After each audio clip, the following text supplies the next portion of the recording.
আসলে আমরা যারা গরিব মানুষ আছি তারা অল্পতেই খুশি হয়ে যাই। যেরকম আজকে এই ভিডিওতে দেখাবো যে কিভাবে আমি অল্পতেই এত আনন্দ করি ঘরের ভিতরে আমি আর আমার হাসব্যান্ড মিলে।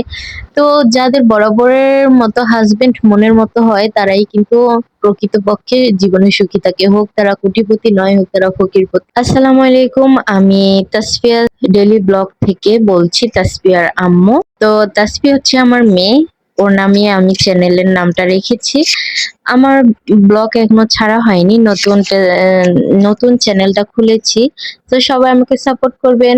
আসলে আমি তো অনেক গরিব, আমার ঘর অতটা সুন্দর না। অতটা বলতে কি একদমই সুন্দর না, আমি একদম নিম্ন মধ্যবিত্ত ঘরের একটা মেয়ে। হচ্ছে সবার মতো এত ঘরে ফার্নিচার তারপর সুন্দর ডেকোরেটিং নাই, যার কারণে আমি ভিডিও বানাই না। কিন্তু ইচ্ছে হলো যে না, যেরকম আছে আমার জীবন আমি সেরকম ভিডিও বানিয়ে দিব। আপনারা দেখলে দেখবেন, না দেখলে নাই। আমি তো ভিডিও ছাড়তে থাকবো এখন থেকে নিয়মিত, কারণ আমি মনে করি বাংলাদেশে আমার মতোই সবচেয়ে বেশি মানুষ থাকে। আর যারা বড় লোক তারা হচ্ছে হাতে গোনা হয়তো কয়েক কোটি মানুষ, আর বেশিরভাগই হচ্ছে সব আমার মতো। তাই আমি মনে করি আমার ভিডিও সবাই অনেক পছন্দ করবেন। তো আজকে দেখাবো হচ্ছে আমার হাজবেন্ডের কিছু কারিশমা। আমার হাজবেন্ড কোথায় যেন খেয়ে এসেছে পেঁপে দিয়ে, তারপরে পেঁয়াজু ভাজা, খেলে নাকি অনেক মজা। তো বলছে যে আমাকে বানিয়ে খাওয়াবে। তো দেখুন কতগুলো পেঁয়াজ নিয়েছে, ও বলে যে পেঁয়াজু বানাবো, পেঁয়াজ ছাড়া তো ভালোই লাগবে না।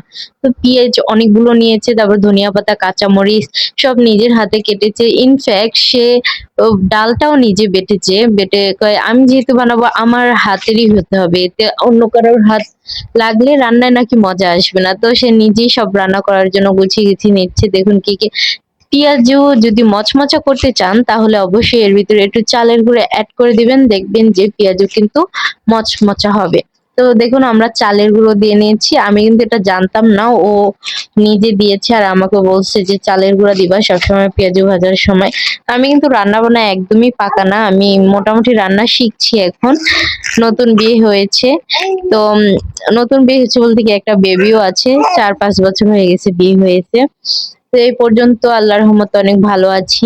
আসলে যার হাজবেন্ড মন মতো থাকে, স্ত্রীর সুখ দুঃখ বুঝে, মনের দুঃখ বুঝে, প্রকৃতপক্ষে এমন করে তারাই সুখী। সে হোক বড়লোক, কোটিপতি বা আমার মতো মধ্যবিত্ত, সব জায়গায় আমি মনে করি সেম। শুধু একটু জীবন যাপনে হয়তো একটু ভিন্নতা আসে এই।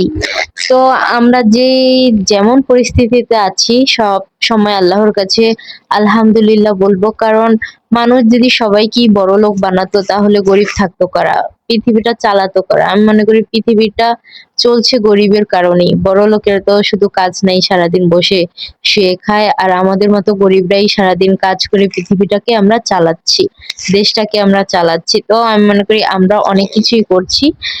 তো যাই হোক, দেখুন আমার পড়াই বেগুনি ভাজা শেষের দিকে, সরি পেঁয়াজু ভাজা শেষের দিকে চলে আসছি। এবার ফ্রাই প্যানে একটু তেল দিয়ে নিয়েছি, তেলটা একদম গরম করে তারপরে দেখুন এই যে একটু পাতলা পাতলা করে দিলে কিন্তু পেঁয়াজুটা বেশি মচমচা হবে।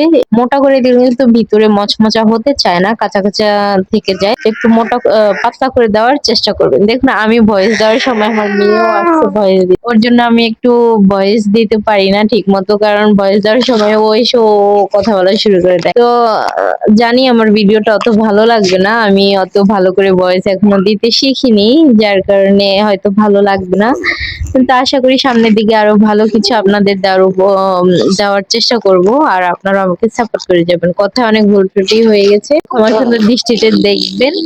আর আমার পাশে থাকবেন, আমি যেন কিছু করতে পারি। এই ইউটিউবে নতুন এসেছি, সবার ভালোবাসা দিবেন যেন, ভালোবাসা পেয়ে আমি নতুন নতুন আরো সুন্দর সুন্দর ভিডিও আপনাদেরকে উপহার দিতে পারি। তো আজকে এ পর্যন্তই। ভালো থাকবেন, সবাইকে ভালো রাখবেন। আমি মনে করি নিজেও ভালো থাকতে হয়, আশেপাশের মানুষজনকেও ভালো রাখতে হয়। সবাইকে সাহায্য করবেন এবং সবার সাথে মিলেমিশে চলার চেষ্টা করবেন। তো আসসালামু আলাইকুম, ধন্যবাদ ভিডিওটি দেখার জন্য।